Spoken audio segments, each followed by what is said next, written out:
Всем привет, друзья! Сегодня будет подробный разбор шмота моего волша. Покажу, что уже сделал, объясню, почему именно это сделал, и расскажу, что еще буду менять, а что останется как основа. Волшик, кстати, не кап, он 63, но обзор все равно будет актуален, ведь его мне полностью хватает и на фармы, и на четверки с восьмерками.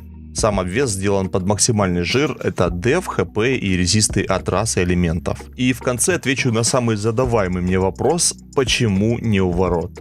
Итак, начнем с головного убора. Голова зомби – классическое решение для любого класса, который хочет разогнать деф, ведь 10% защиты обеспечат самый большой его прирост. Для дефа шапка фактически топовая. С-класс дает возможность носить ее с любого уровня, очень удобно, если у тебя есть возможность и желание с самого начала немножко вложиться в перса для дальнейшей комфортной игры. Однако С-класс также создает серьезные ограничения в выборе печатей. По факту, кроме песчаного кокона, сюда ничего не поставишь, ведь бонусы печати будут сильно урезаны. Например, рыжий нежат даст всего 4 выносливости и около сотни дефа, то есть в 2 раза меньше, чем обычно. А вот песчаный кокон дает те же бонусы к здоровью и устойчивости от огня, как и на предметах А-класса, поэтому выбор тут очевиден и неизбежен. Кстати, печать упала рандомно, причем буквально с нескольких попыток. Голова зомби в обозримом будущем меняться не будет. Карта Духа Маземия дает 10% дефа и возможность получить дополнительные бонусы, если будут вставлены карты зараженных Маземием. 2 карты дадут 12 устойчивости атакам растений и механизмов, 4 карты дополнительно 14 устойчивости нежити, оркам и насекомым. С 6 картами ты получишь плюс 16% к урону по всем этим расам. На волше 6 карт я собирать пока не буду, но обязательно как-нибудь протестирую.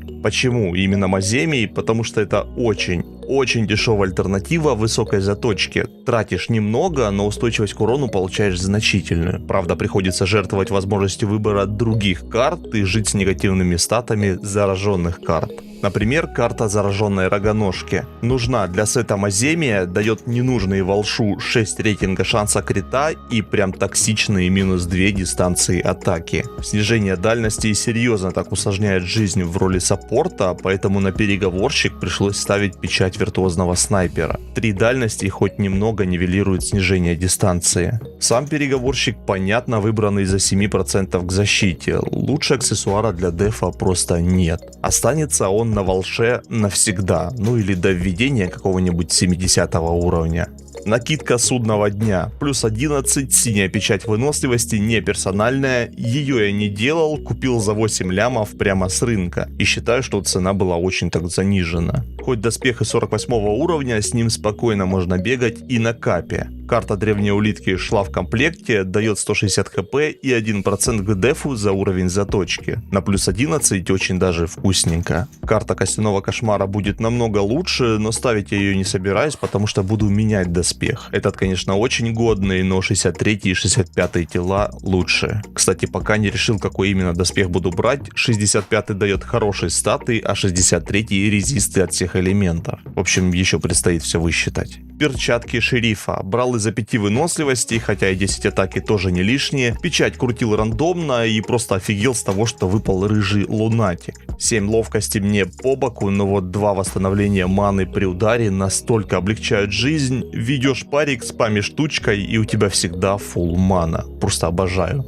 Карта зараженного Тоуса прекрасно подходит по цели использования моего волша, дает 7 выносливости для жира, шанс выбить жвачку для фарма и, собственно, является второй зараженной картой, что вкупе с Маземием дает мне 12 устойчивости атакам растений и механизмов. Но при этом снова получаем минус 2 дальности, и это уже прям грустно. Сами перчатки со временем поменяю на 65-е, они безоговорочно лучше буквально во всем, а эти останутся как фармовые. Брюки судного дня, 48 уровень, дают 2 выносливости и 5% к защите. И вот эти вот 5% в калькуляторе дают сильно больше дефа, чем 65-е штаны, поэтому менять их пока во всяком случае не собираюсь, а вот печать крепости сменить планирую. Упала она тоже рандомно, для билда в целом подходит, но хочу заменить ее на хозяина, чтобы увеличить хп.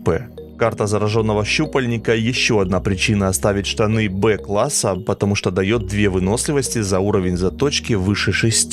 То есть при 11 точке даст 10 вынки, а чтобы точнуть Б-шмот особых затрат не потребуется. Минус 4 ловкости мне никак не вредят.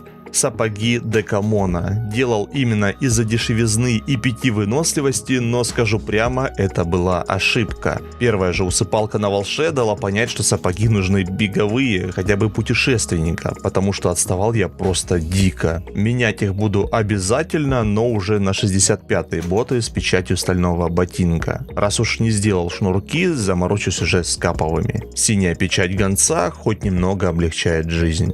Карта зараженного Сисиутла. По факту 4-я зараженная карта, которая дает дополнительные 16 устойчивости атакам нежити, орков и насекомых. К счастью, она также дает 5% скорости бега, ведь без этого было бы просто невыносимо. 3 попадания тоже не лишние для той же менталки и очередные чудовищные минус 2 дальности. Это уже 3-й такой дебаф, в сумме выходит минус 6. Если бы не печать виртуозного снайпера, то весь мой дистанционный хил превратился бы в поглаживание. Серьезно, минус 6 дальности — это основная, самая ощутимая жертва, которую приходится приносить, используя сет Маземия.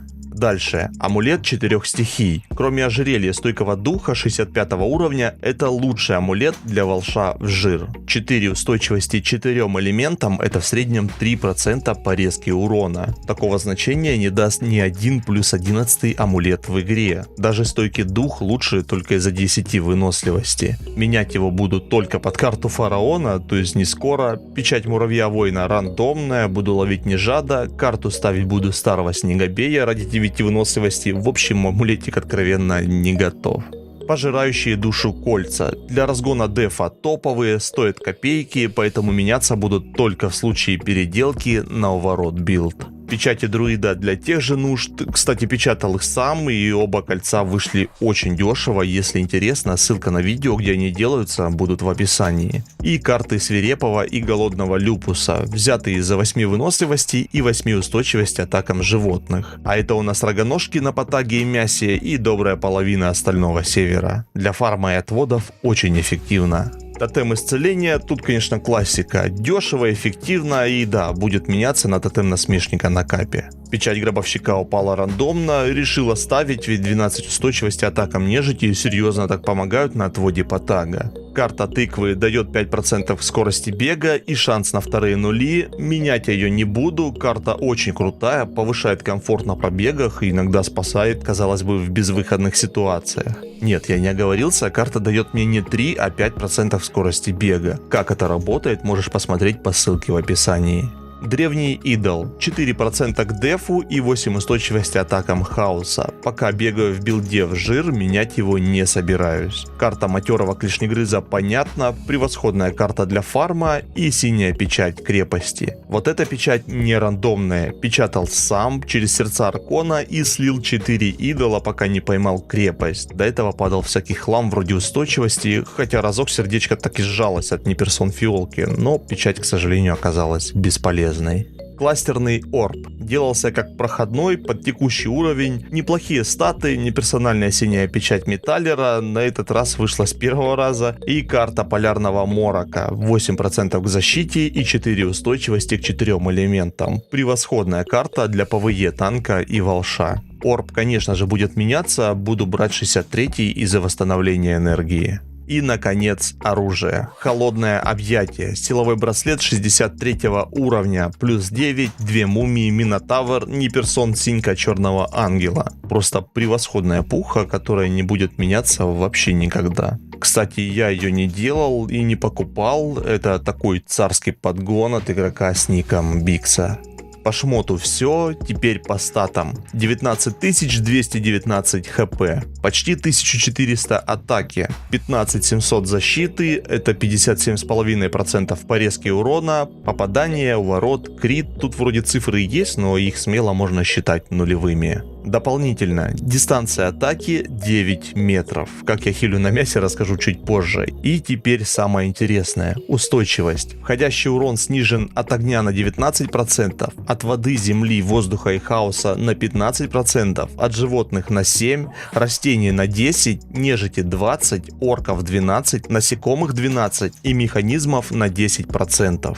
По сути, на каждой локации и в каждом данже я получаю дополнительную устойчивость к урону от местных монстров. Насколько все это эффективно, можно оценить, проходя четверки. Напомню, я 63 уровень с половиной шмоток Б-класса и плюс 6 заточкой, при этом спокойно стоя на месте держу стража в усыпалке и без проблем делаю отвод по тага. На мясе, кстати, приходится прибегать к хитрости. После пробега или зачистки я встаю рядом с ДД, снимаю сапоги и перчатки, в которых зараженные карты дают по минус 2 дальности, и получаю 13 метров дистанции атаки, а этого уже полностью хватает для комфортного хила. В билд углубляться не буду, выглядит он вот так. Очень удобен для фарма, возможно, поговорим о нем в следующих видео.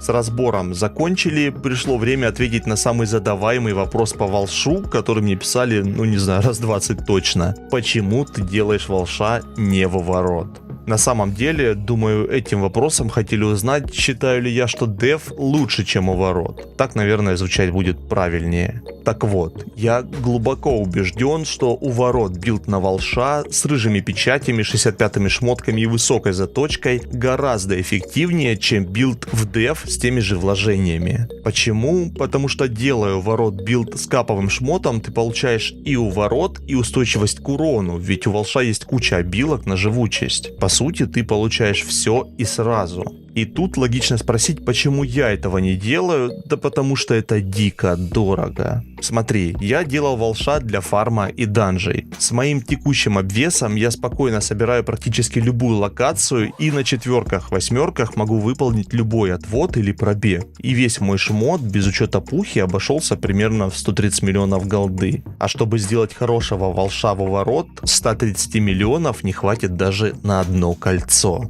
Понятно, можно не замахиваться на топовые шмотки и сэкономить, но это все равно выйдет сильно дороже. Да, в итоге будет и комфортнее, и эффективнее, но повторюсь, все основные функции, которые я планировал, я и так уже выполняю. Поэтому и не вижу смысла платить за это больше, во всяком случае сейчас. Наверное, лучшая аналогия будет такой. Выбирать между дешевым деф билдом и дорогим уворот билдом — это как выбирать между обычным кухонным ножом за 100 рублей и охотничьим ножом из какой-нибудь дамасской стали за 10 тысяч рублей. Охотничий будет и прочнее, и острее, и удобнее, с ним хоть землю руй, хоть дрова руби, но если цель была хлеба порезать, то кухонный с этим тоже прекрасно справится. В общем, все зависит от того, что ты хочешь от этого получить. И на этой философской ноте будем заканчивать. Если видео понравилось, обязательно прожми палец вверх и не забудь оставить свое мнение в комментах. Удачи в игре. Пока.